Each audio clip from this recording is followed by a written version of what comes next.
তাহলে কি ওদেরকে কি রাত্রেবেলা ধরে কোনো মামলা দেওয়ার কোনো অপশন নাই? আসসালামু আলাইকুম, কী অবস্থা সবার? আশা করি সবাই ভালো আছেন।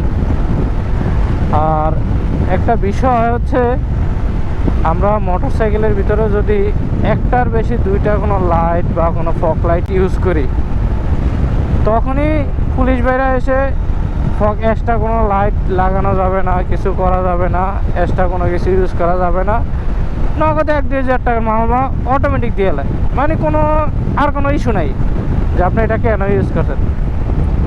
এই যে একটা হাইওয়েতে এতগুলা ট্রাক, তারপরে এই যে দেখেন কি পরিমাণ, কিন্তু ওনাদের তো একটা করে দুই পাশে দুইটা লাইট থাকার কথা, কিন্তু প্রতিটা ট্রাকের ভিতরে 5টা 7টা 10টা, কোনটার ভিতরে 12-13টা লাইটও লাগানো।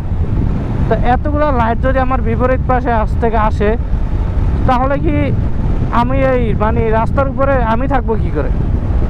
মানে আমি যেন গাড়িটা নিয়ে যাব, আমার তো অবশ্যই একটা যাওয়ার একটা যে আলোটা দরকার, আমি তো ওই আলোটাই খুঁজে পাচ্ছি না, রাস্তা পাবো কী করে? সেই জিনিসটা একটা জিনিস তাদের ভাবা উচিত।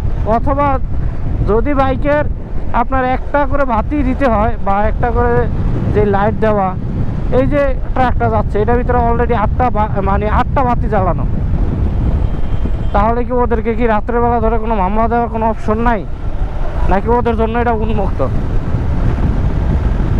মানে এই বিষয়গুলো খুব খারাপ লাগে। রাত্রেবেলা একটা যেই কোনো যানবাহন, আপনি দেখেন যে বিপরীত পাশ থেকে আসলে আর রাস্তার কিছুই দেখা যায় না, তাহলে সেক্ষেত্রে কি এই আলোগুলো কমানো উচিত না?